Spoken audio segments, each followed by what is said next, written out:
مومنین کرام السلام علیکم اور تحفہ یا علی علیہ السلام مدد۔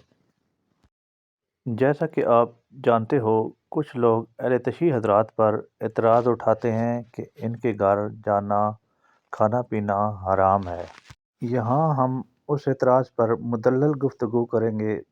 پہلے چند فتویٰ جات ان حضرات کی طرف سے جو کہ آن لائن مل جاتے ہیں ملاحظہ فرمائیں۔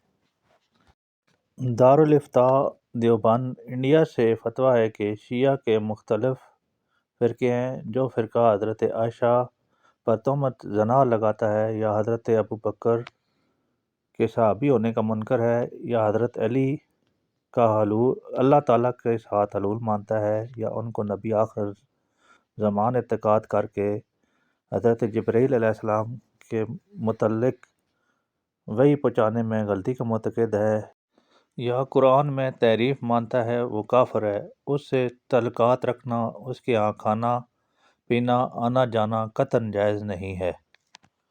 اسی فتوے کے آخر میں کہ اہل تشیع کے اکثر واقعات سننے میں آئے ہیں کہ وہ اہل سنت والجماعت کو نجاست کھلا دیتے ہیں اور اس کو ثواب سمجھتے ہیں، لہٰذا ان سے پوری احتیاط برتنی چاہیے۔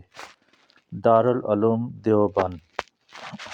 یہاں قابل غور بات یہ ہے کہ موصوف خود تو دیوبند مسلک سے تعلق رکھتے ہیں اور مشورہ اہل سنت والجماعت کو دے رہے ہیں۔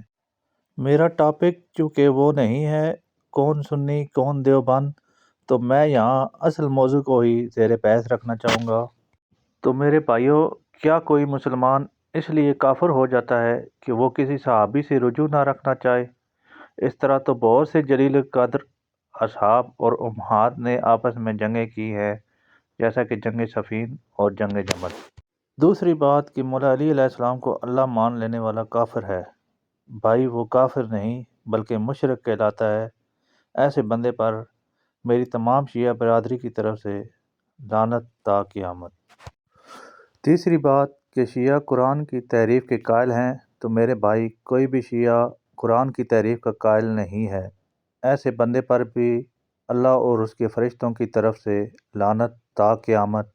ہاں، ترجمہ میں اختلاف ضرور ہے، وہ ہر عربی سمجھنے والے نے اپنے حساب سے کر لیا، تو اس بات سے شیعہ کا کفر ثابت نہیں ہے۔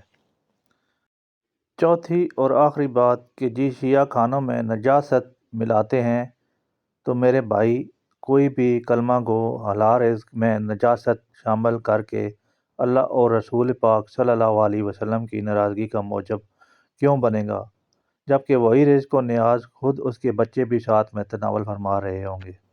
اب آئیں چلتے ہیں قرآن کی جانب۔ قرآن میں اللہ تعالیٰ اس بارے میں کیا فرماتے ہیں؟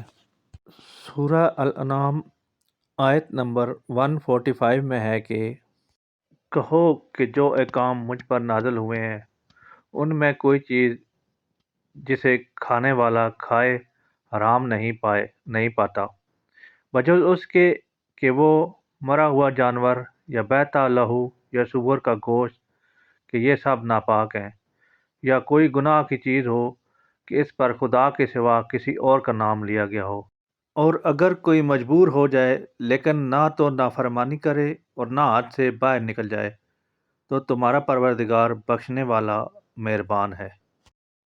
اس سے ثابت ہوا کہ بندہ اگر ایک دفعہ بسم اللہ پڑھ لے تو اللہ کی حلال کردہ چیزیں کھانے میں کوئی ممانعت نہیں ہے۔ ہاں، سوائے آیت میں بیان کردہ چیزوں جیسے سور کا گوشت، مرا ہوا جانور وغیرہ، قرآن پاک میں کہیں نہیں فرمایا گیا کہ آپ نے ایک مسلمان جو کلمہ گو ہو کلمہ پڑھ لے اور اس کے ساتھ کھانا مت کھاؤ۔ اللہ کے بندو، کلمہ شیعہ بھی اسی نبی کا پڑھتا ہے جس کا تم۔